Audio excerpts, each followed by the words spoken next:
ratification of our CBA with the Portage Association of Teachers. And then when that's concluded, we'll go into our regular board meeting for this evening.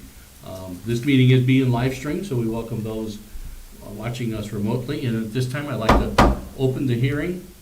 And I'll read off to you the terms of the teacher agreement as listed here. Portage Township Schools has reached a tentative agreement with the Portage Association of Teachers for the 2025 through 2027 school years. The agreement terms will be retroactive to July 1st, 2025. The terms of this tentative agreement meet all the requirements set forth by the state of Indiana. Portage Township Schools and the PAT have worked to accomplish the following terms of the tentative agreement. It's a 2-year agreement. The 2025-2026 salary range is $52,550 to $84,650.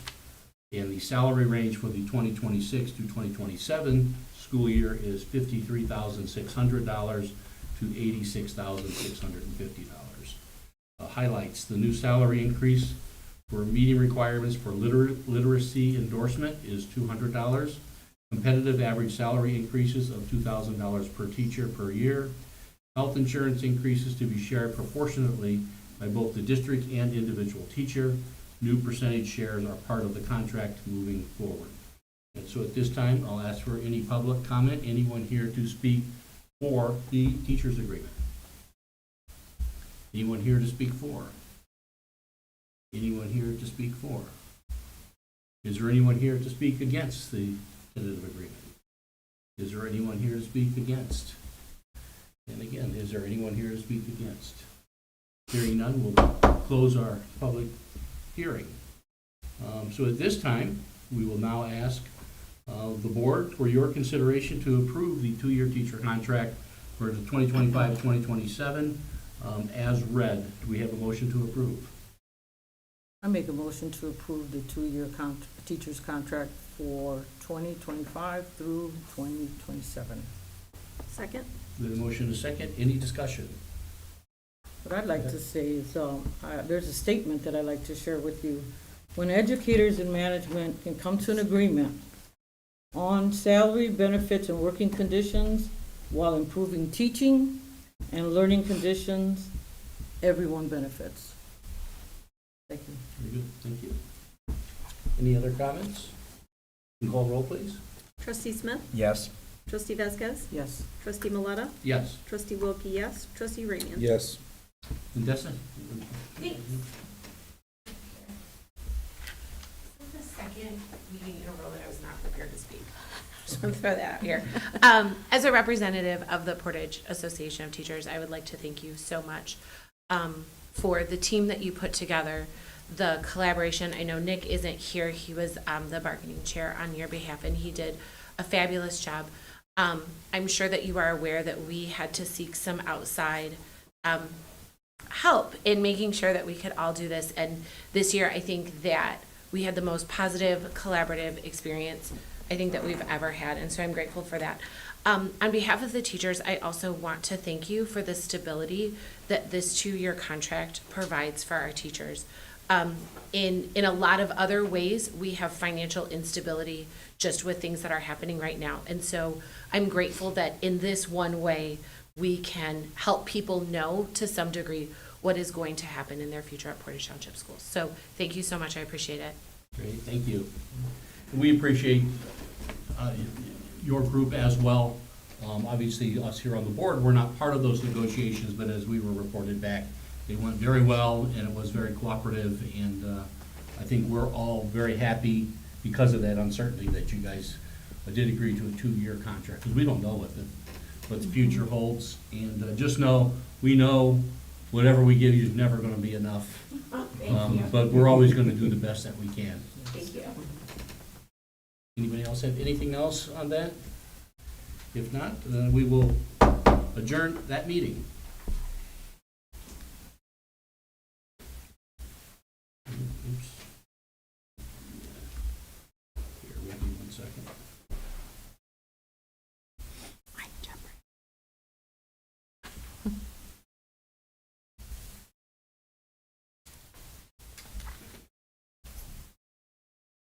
Okay. Now I'd like to call to order our Monday, November 17th, 2025 rescheduled school board discussion meeting. We'll begin with the Pledge of Allegiance. I pledge allegiance to the flag of the United States of America and to the republic for which it stands, one nation, under God, indivisible, with liberty and justice for all.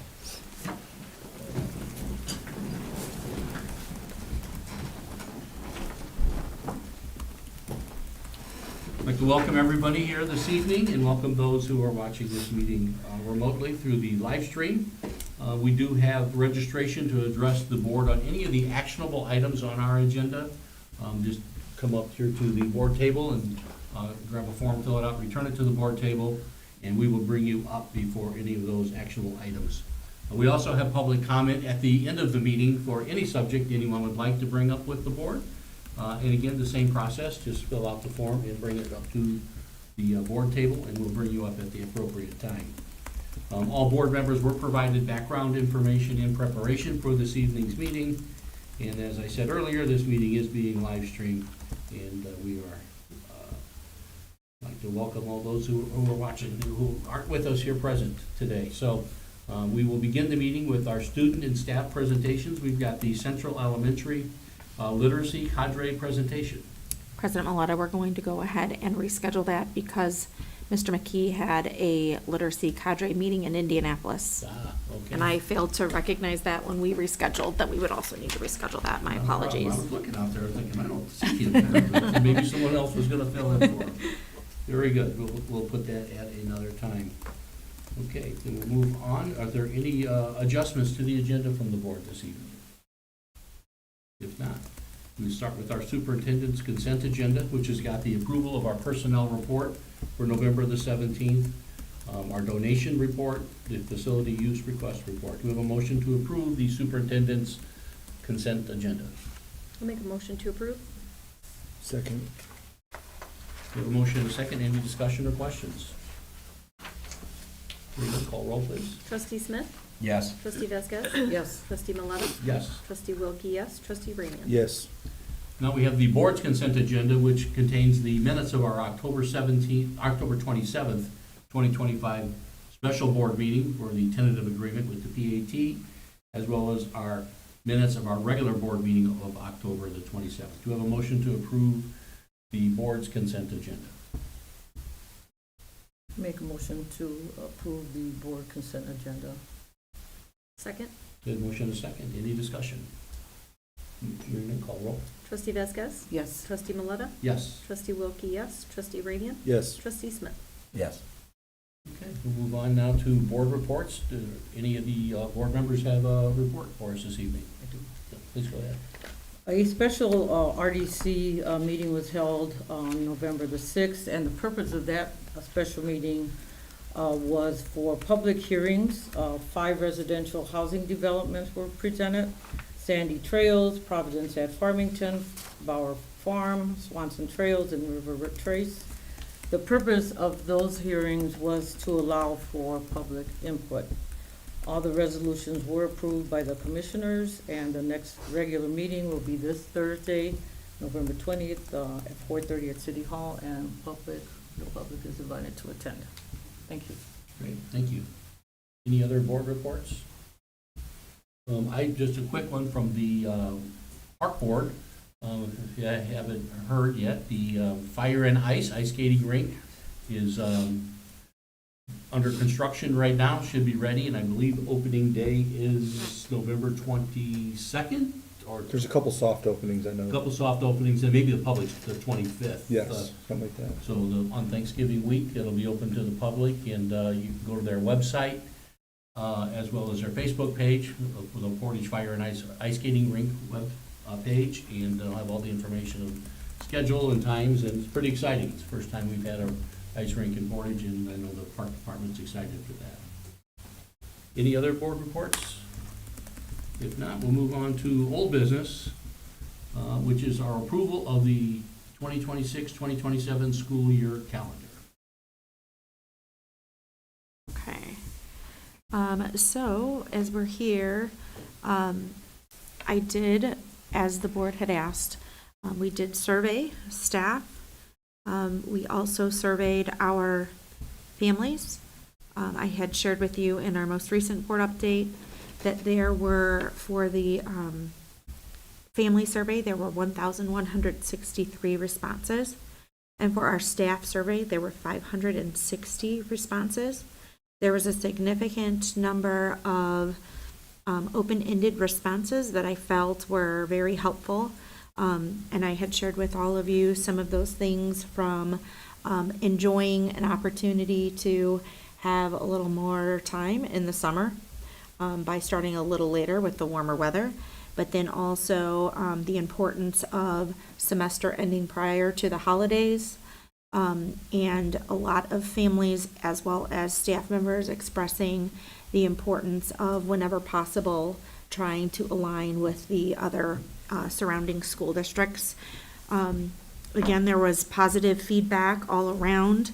I would say, if I went back to, the document that I had shared with all of you last week for the weekly update. Let's see here. I'm sorry,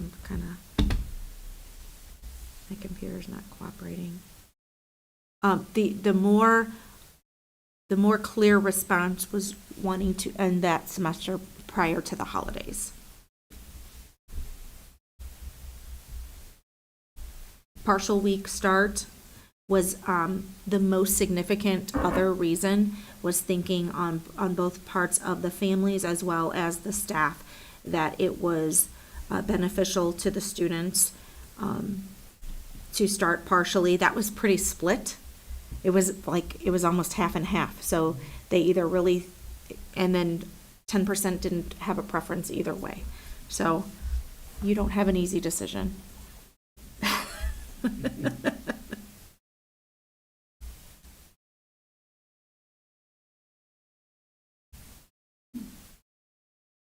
that it? Yes. Okay, great, thank you. All right, do we have a motion to approve the 2026-2027 school year calendar? Which one are you thinking? Oh, you're giving us a choice now. Yes. So would you Okay. like me to read you the more specific feedback I handed to you or sent to you? Now that I think, but I would just like to ask, what's your recommendation? Okay, my recommendation, based on now that I have it completely in front of me, my recommendation for the calendar would be to go with the option where we do a partial week starting the week of August 12th. When looking at the surveys, about 70% of our employees felt strongly about the partial week start of the, at that time, 558 responses. Both groups felt, parents and our employees, that easing students and staff into routines is a helpful way to start the new school year. Both groups did support ending the semester prior to the winter breaks, aligning calendars with neighboring Porter County districts in order to maintain that common instructional time. Of course, there were some other things they asked for us to consider, such as in the future, longer fall breaks, extra prep days for support staff, and not having that full first week as a helpful way to address some of those things that are outstanding before they get back into the classroom. So my recommendation, to say it briefly, would be the partial start week, August 12th. Okay, well, we'll start there. So we have a Okay. motion to approve the superintendent's recommendation of the partial start week. I will make a motion to approve. A second. We have a motion and a second, any discussion? I always base decisions what's best for kids. And working in the schools for 44 years, I know that having a partial week for students is better. It's a smoother transition. And so that's my reason for voting for this one. Very good. Any other discussion? Can you call roll, please? Trustee Maleta? Yes. Trustee Wilkie, yes. Trustee Ramian? Yes. Trustee Smith? Yes. Trustee Vasquez? Yes. Okay. I guess there's no point then asking on the other version. There you go. Good. Thank you. Okay, we'll move on to new business. We have the retroactive approval for the overnight field trip by Portage High School to the IHSAA Girls Cross Country Meet on October 31st through November the 1st. Do we have a motion to approve this retroactive overnight field trip? Make a motion to approve the retroactive overnight field trip.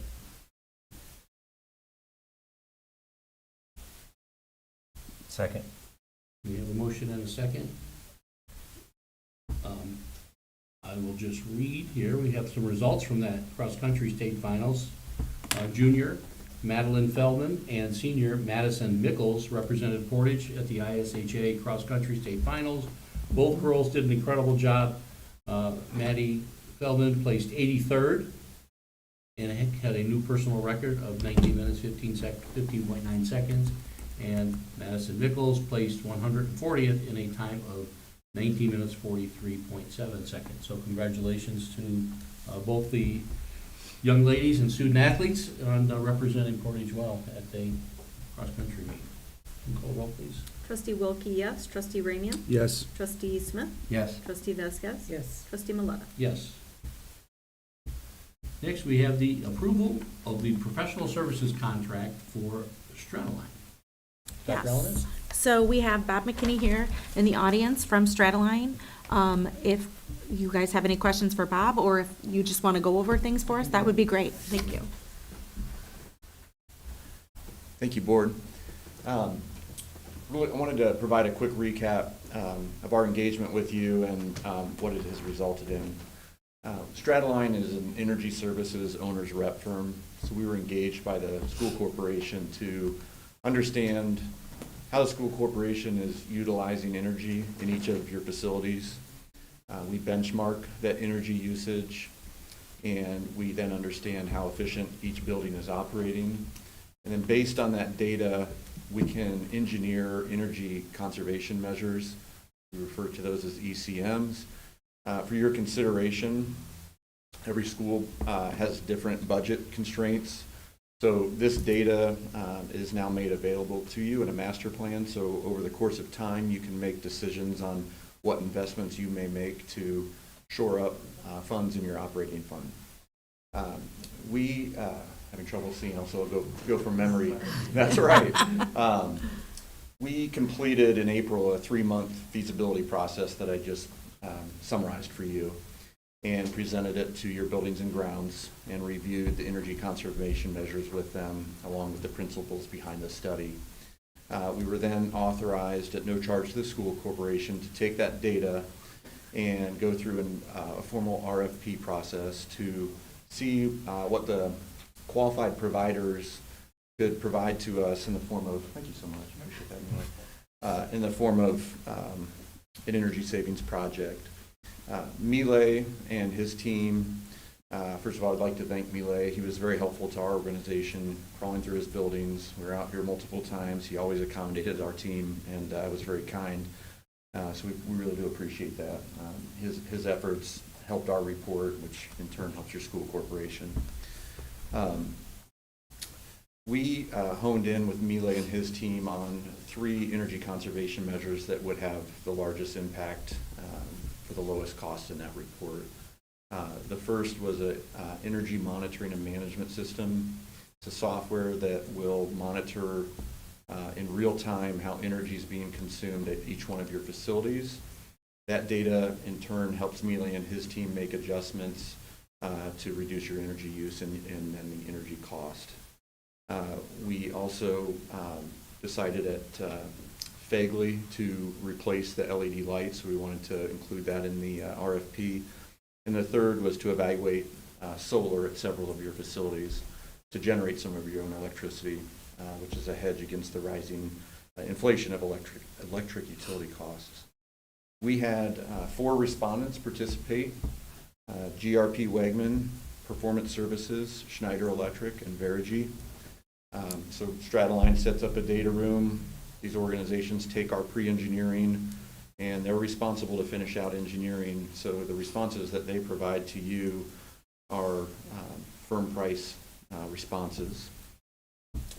The financial summary for the best response was going to generate approximately $8.9 million in energy savings over 20 years in those 3 energy conservation measures I just reviewed. There is an opportunity to receive $736,000 in direct deposit from the Treasury Department. It's referred to as a tax credit. You guys don't pay taxes as a tax-exempt organization, but it is a funding mechanism made available through the Inflation Reduction Act to tax-exempt entities to support this type of investment. NIPSCO will be providing a little over $20,000 in rebates for the lighting project. The yield to your operating fund over 20 years will be just over $9.65 million. The year one savings in your operations fund will be $234,000. The contract cost for the recommended qualified provider is $2,097,208. One thing I want to point out, that price includes a 5-year software subscription for the energy monitoring and management system. It includes 5 years of operations and maintenance for everything that's being installed. And it includes 5 years of monitoring all of the systems by the qualified provider, so they can continuously monitor to see if anything isn't functioning properly, so they can dispatch and take care of it again under their 5-year maintenance agreement. We think it's important that qualified providers are made available to the organization, and the organization prepays for it. It keeps those dollars from being spent out of your operating fund, and it ensures that the qualified provider stands behind the guarantees that they're making to your organization. The school does have the option to extend those monitoring and verification and maintenance agreements beyond 5 years. We agreed collectively it didn't make sense to commit beyond 5 years for the sake of, if they're not performing, you could switch to other options if you would like.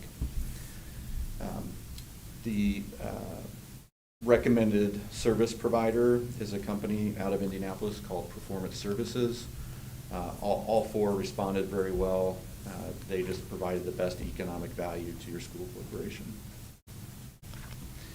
Real quick, I'm going to just highlight for y'all. I know it's in your board packet, and I don't want to take up much more of your time, but just wanted to highlight briefly when we talk about energy conservation measures, the 3 measures that we've recommended and have taken through the RFP.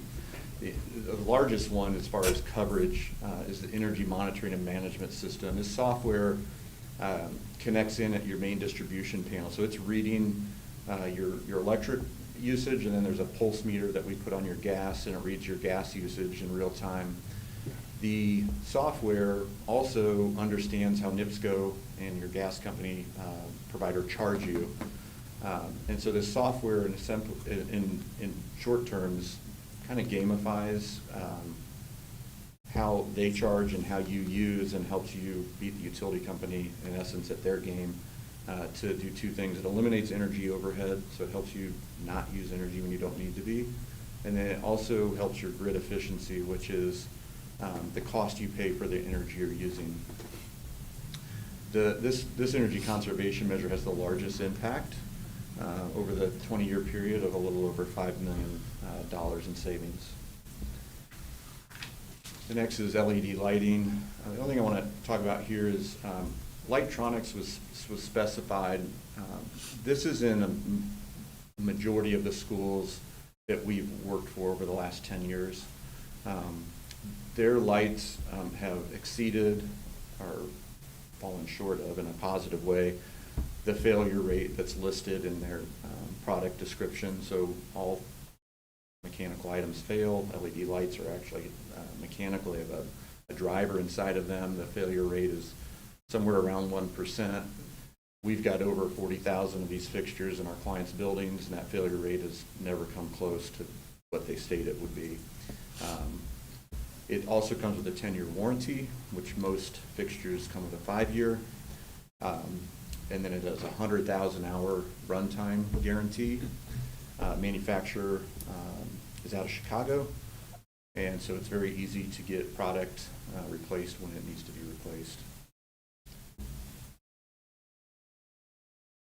And these are just aerials of the 3 schools, Central, Kyle, and Meyer, where the solar would be installed.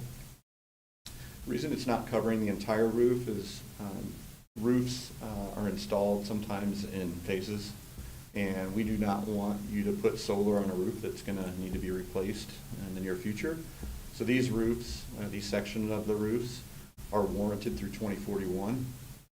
And so we were careful to make sure that design aligned with the lifespan of a roof.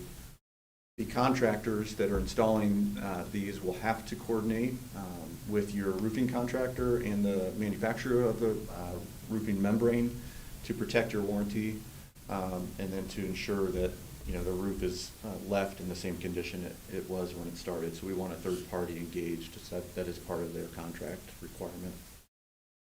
One commonly asked question, roof leaks with installing on a roof. They do not penetrate the roof structure. So all of the racking components are ballast mounted, so they're weight mounted. It's engineered weight, but nothing will be penetrating your roof structure.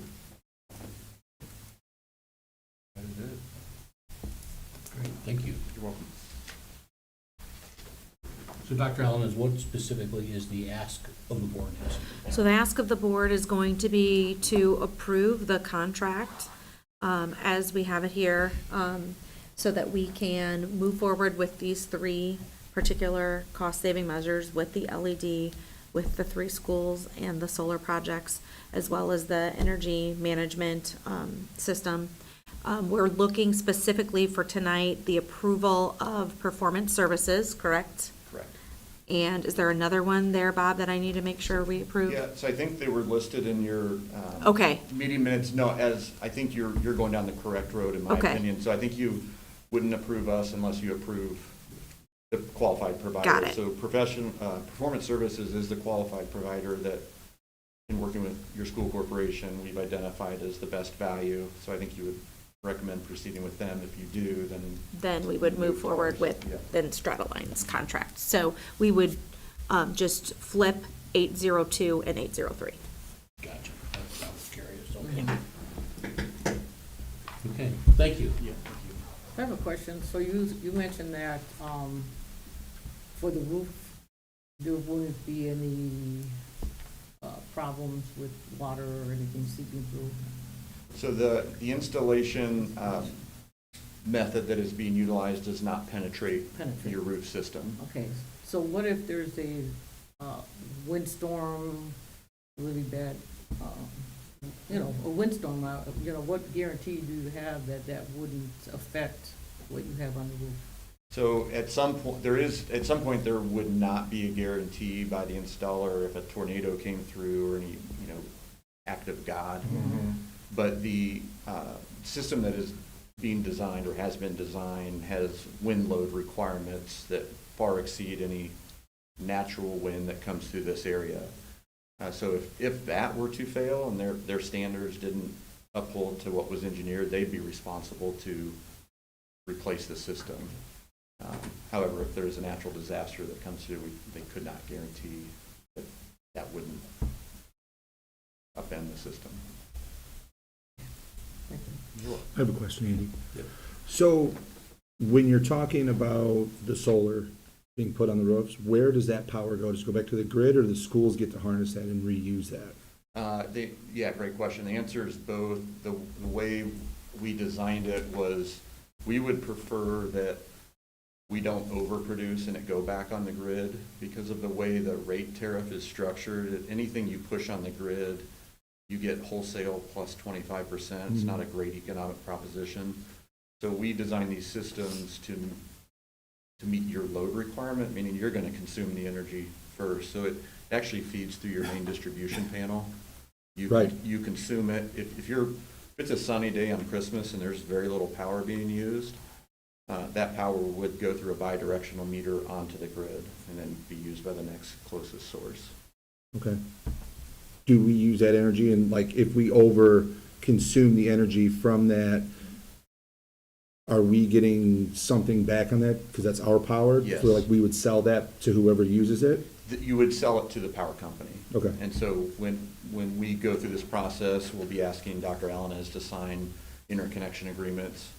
They're drafted by the utility, there's Right. forms, but yes, so they would be writing you they give you a credit on your bill for wholesale plus 25% for every kilowatt hour that you don't use. Okay.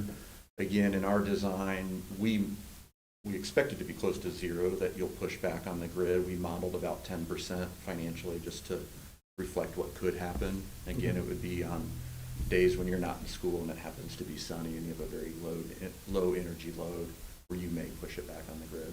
Are the panels covered by hail damage or anything like that? Yeah, they are. So there's, the panels are covered up to half-inch hail at terminal velocity. Our clients have had solar installed since 2012, have been through hailstorms, never have seen visible damage, and this is why we want your vendor to inspect these systems annually. What can happen is microfracturing of the silicone below the glass. Right. We want that inspected annually to make sure that, that was not damaged. If it was damaged, and it's not producing as it should, if the hail was measured less than a half inch, then they'd have to replace those modules for you at their cost. Okay. Very good, thank you. Thanks. We have a motion to approve the performances services guaranteed energy contract.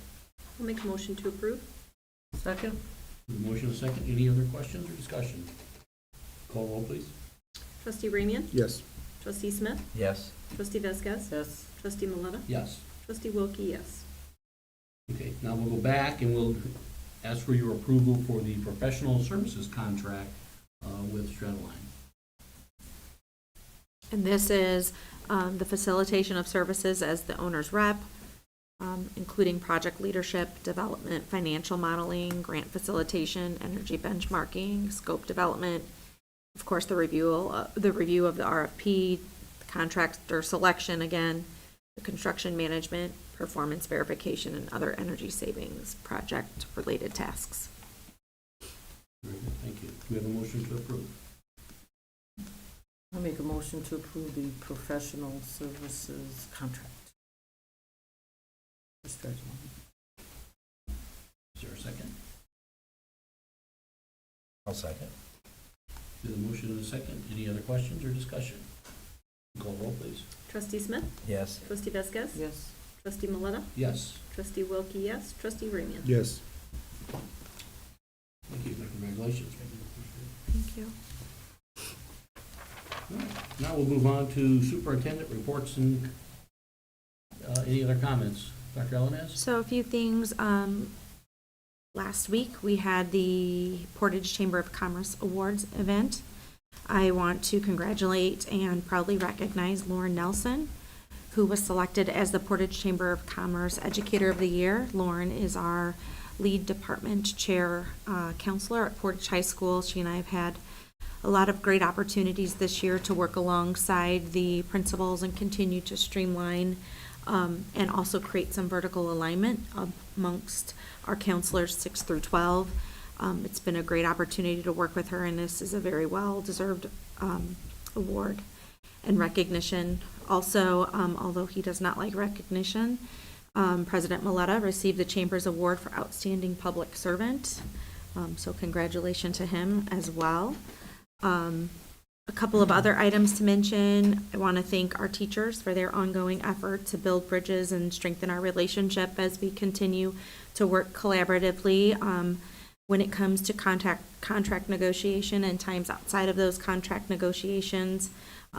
What we all know is that the times are always challenging and only continue to get more challenging, but the more we continue to prioritize competitive pay for all of our employees, quality benefits, and opportunities for career growth, that is going to be a good thing. And as Vice President Vasquez said, it's always going to be what is good for our students.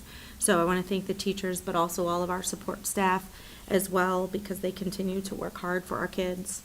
I have been really excited as we've continued the huddles, the transportation and custodial teams, as well as our kitchen crews, our instructional assistants, clerical staff, those in our operations teams. They continue to make sure things are running smoothly and safely with the care for our students, and their work is greatly appreciated. Cindy, who is one of the supervisors at the high school, I was excited to chat with her just last week. When you come into the I'm trying to think here, it'd be outside of the gymnasium doors, also by the pool entrance. You'll see the mats have changed and the emblems are now on them, the Portage emblem is on them. They're really, really nice, just little things like that that our people are very proud to kind of suggest those things to us and make improvements that are just a great addition and really further brand our district. So that was great to walk in on Friday night for the game and see those installed. So I want to thank our maintenance and custodial teams because they worked hard to make sure those things could happen. Our makeup day after November 10th, plan to cancel school based on the weather that we had. We are in the process of finalizing the plans for what the students' makeup day will be and get that communicated, as well as our school year employees, because that will be a makeup day for them as well. We want to make certain that everyone has an opportunity to make that day up. As we know, their work's important, and taking a day away from them really can back them up. And also, we want to make sure that we have fulfilled their contract so that they can make sure to make that day up for their pay. Across the departments, we continue to see a lot of high engagement, problem solving, and shared commitment for our kids. One of the best things and challenging things that we've done and continue to do, again, and you hear me talk about it regularly, is just the idea of those huddles. They're really a critical factor in us making decisions, and I think when you look at the work of redistricting, restructuring, and reconfiguring grade levels across the district, it's taking a toll on everyone in the district, no matter their role.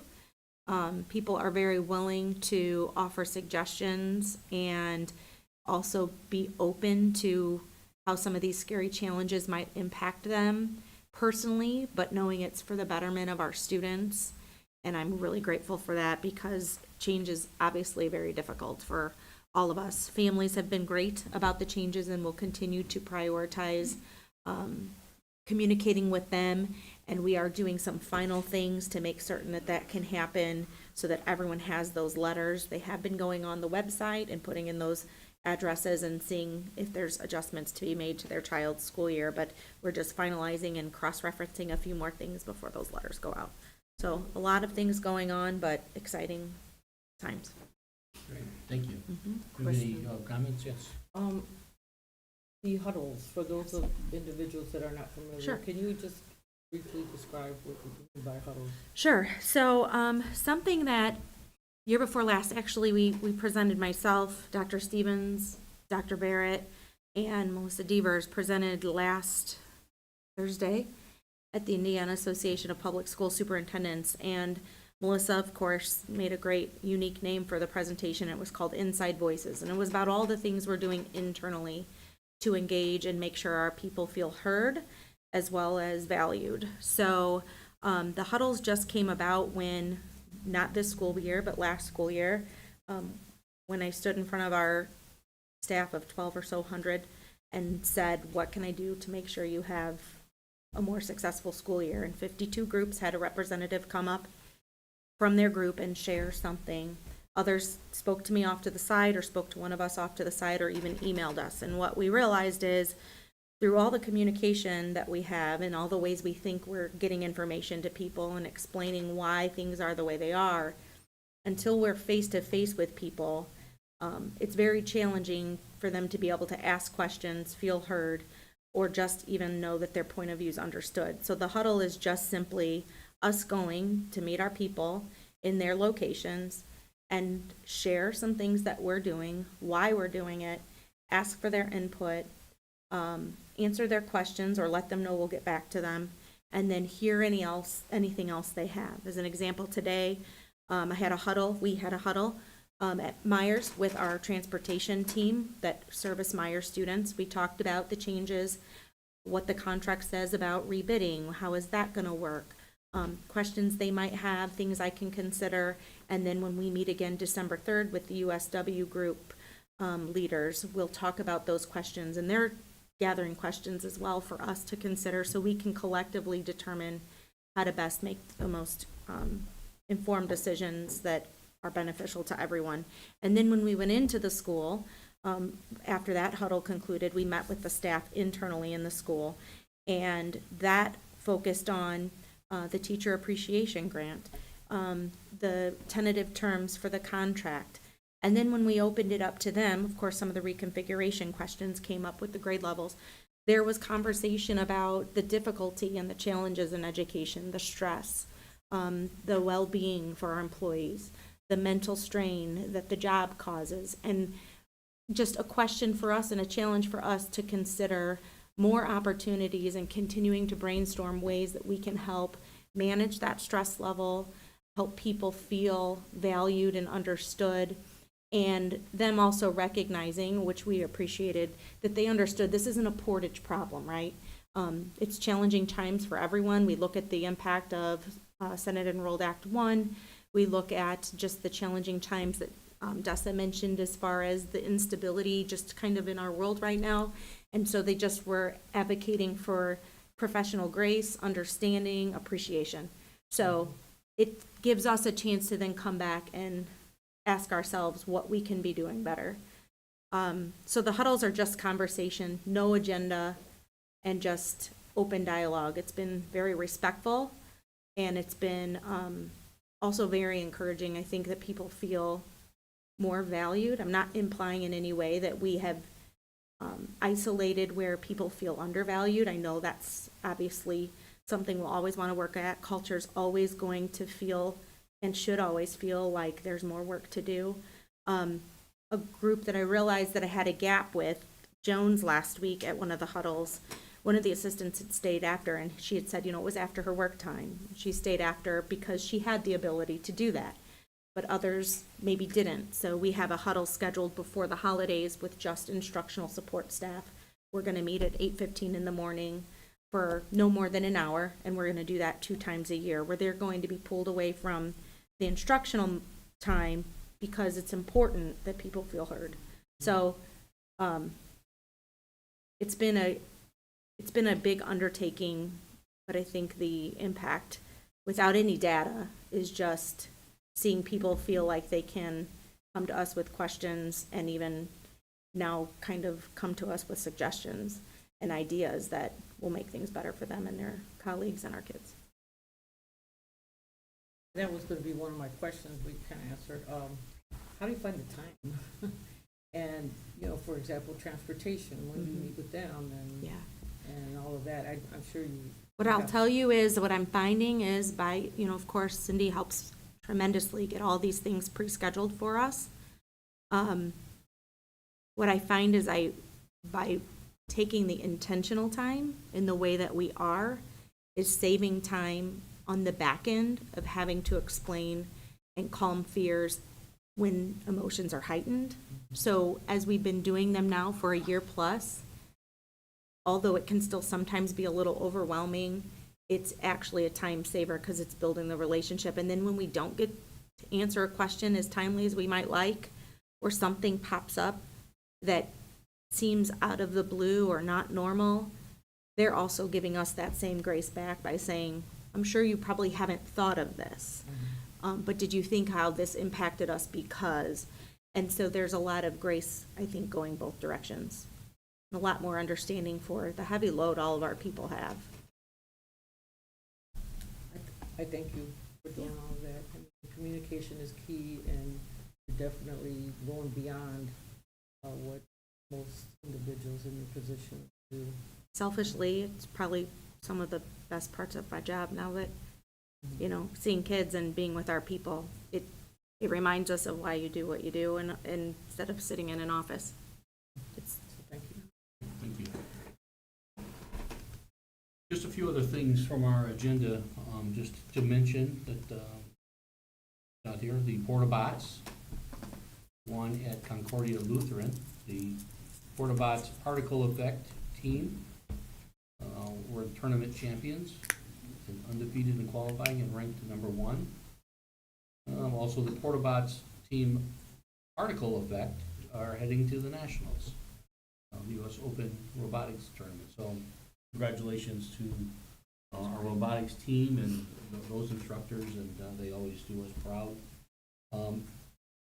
We also have holiday concert events. There's a lot of them scheduled, and I don't know if Melissa will put that out on social media so that the public and will have an opportunity, whether they have kids in the school or not, to be able to enjoy and support our kids on those music events. I think, I'm sorry, also to mention there, President Maleta, senior citizens 65 years and over enjoy free admissions and no tickets are necessary. Great, thank you. Does anybody else have any other comments for the superintendent? Did we get any public comment? We did. We have one public comment from Michelle Drummond. Okay, please come on up.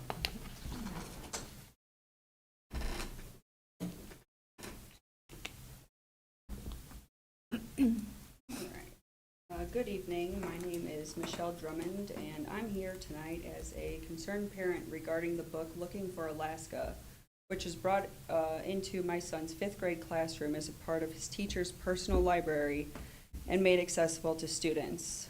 I want to begin by making it absolutely clear that I respect our teachers and the difficult job that they do every day.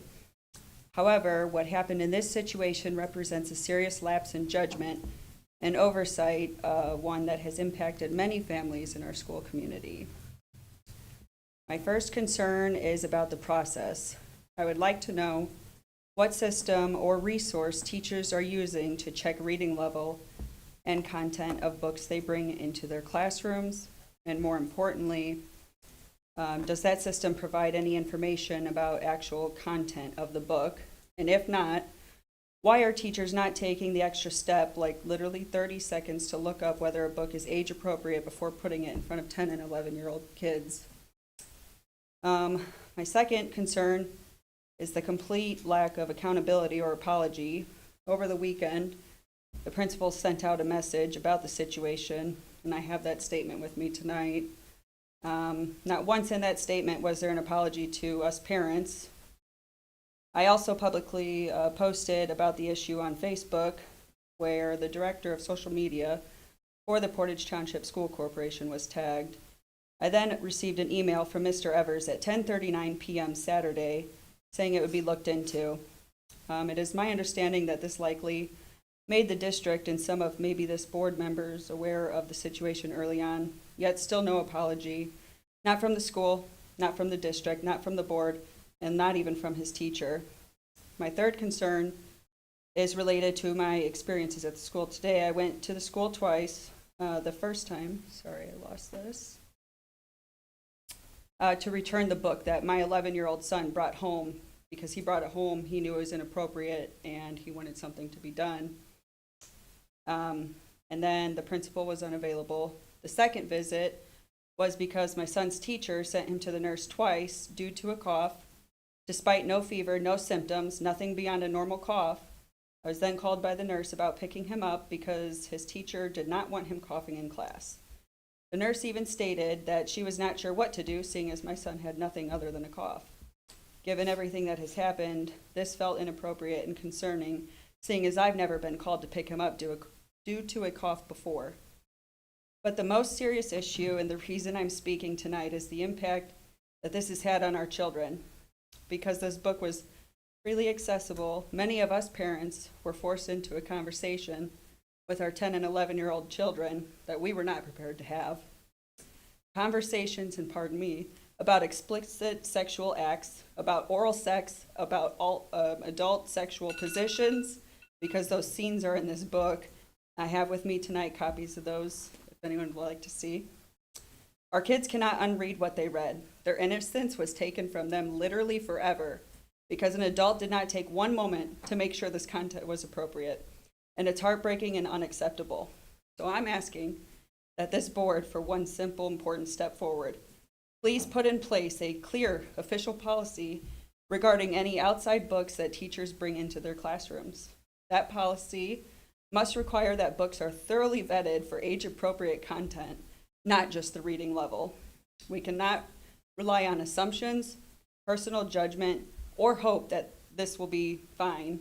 There must be a system in place so that no future student, especially elementary-aged kids, have to go through this, and us parents, what we went through this past weekend.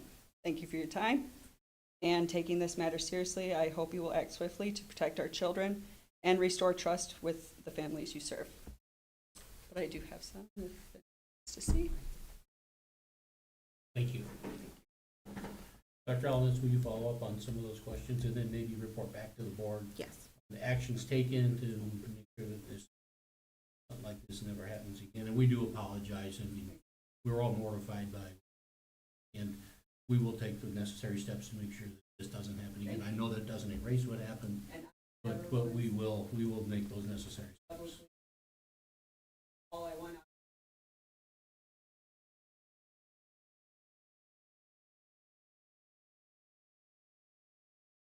Yeah, we will make sure No that worries. happens. Thank you. Anybody have anything else this evening? Okay, if not, the meeting's adjourned. Thank you.